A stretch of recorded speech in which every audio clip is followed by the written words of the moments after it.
Assalamualaikum warahmatullahi wabarakatuh. Apa khabar?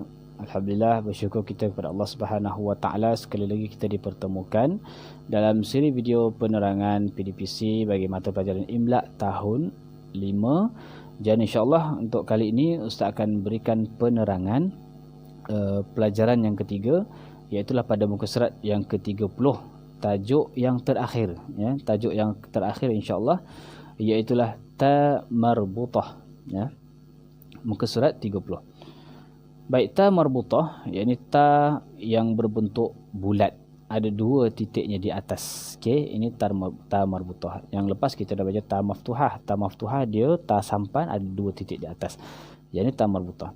Baik, baca dan fahami. Ta marbutah ialah huruf ta bulat di akhir kalimah yang boleh berubah lafaz kepada lafaz ha sakinah ketika waqaf. Maknanya kalimah-kalimah yang mengandungi ta marbutah ini, bila kita baca, contohlah kita baca Al-Quran, ta marbutah tu duduk di belakang. Bila belakang maksudnya kita waqaf kat situ. Maka yang asalnya bunyi ta tadi tu, maka dia boleh berubah bunyinya kepada ha. Okey, contohnya sajadata. Okey, itu sajadata, itu baris akhirnya kita bunyikan. Tapi kalau waqaf kita baca Quran, sajadah, dia bunyi ha, sajadah. Dia tak bunyi sajadat. Okey, dia tidak berbunyi sajadat. Okey. Baik. Baik, kita tengok misal ya. Tajuk ni dia tak banyak, dia cuma ada pengertian sikit, kemudian terus misal lah, jadi mudahlah untuk kita baca. Baik, contoh kalimah yang mengandungi huruf ta marbutah antaranya adalah kalimah-kalimah yang merujuk kepada bilangan. Wahidah, salasatun, arba'atun. Wahidatun boleh juga sebut wahidah, salasatun ataupun salasah, arba'atun, arba'ah, khamsatun, sittatun, sab'ah, samaniyatun, tis'atun, asyaratun. Itu semua adalah merujuk kepada bilangan. Belakang itu kita tengok bentuk ta marbutah ni pula dia ada dua. Yang pertama memang betul-betul bulat, atasnya ada dua titik. Yang kedua dia berbentuk seperti ta, dia bentuk seperti kepala unta. Atasnya ada dua titik mata. Contohnya kalau kita tengok dekat wahidah, wahidatun tu dia menggunakan ta marbutah yang bulat. Okey. Kalau salasatun, dia menggunakan yang berbentuk kepala unta. Bezanya apa? Jadi dalam kaedah imla, iaitulah kaedah penyambungan huruf. Kita kena tahu sama ada huruf itu boleh disambung ataupun tidak. Kalau dal dengan ta, contoh dalam wahidatun tadi, dal dengan ta kalau dia duduk sebelah-sebelah dia tidak boleh disambungkan ya. Kalau salasatun, sa dengan ta itu boleh disambungkan. Ini berada dalam kaedah imla, kaedah penulisan. Baik, tengok pula tajuk muka surat 32.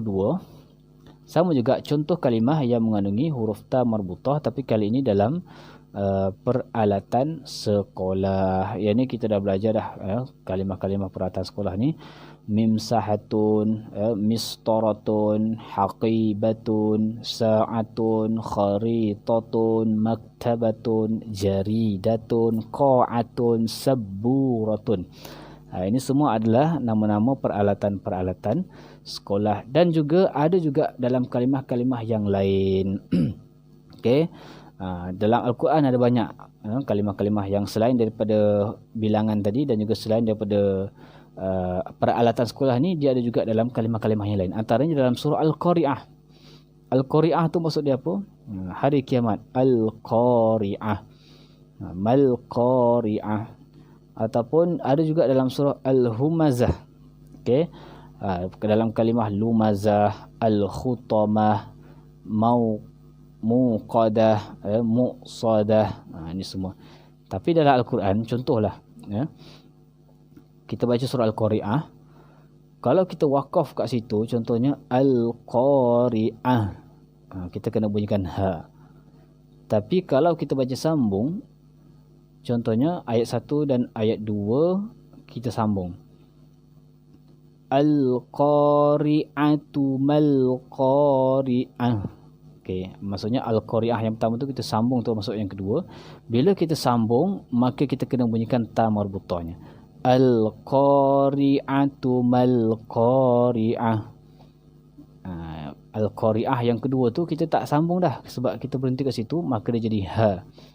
Kalau kita berhenti satu-satu, Al-Qari'ah jadi ha.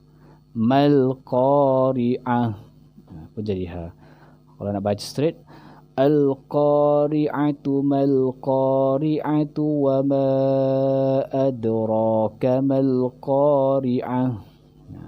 Tu kita kena tahu cara untuk kita baca ta marbutah ni yang berada di akhir kalimah. Okey, itu saja untuk tajuk ta marbutah bagi sesi penerangan video kali ini, dan itu adalah tajuk yang terakhir. InsyaAllah kita akan lihat untuk tajuk-tajuk yang depan pula dalam dalam sesi ulang kaji mata pelajaran insya-Allah. Sekian saja. Assalamualaikum warahmatullahi wabarakatuh.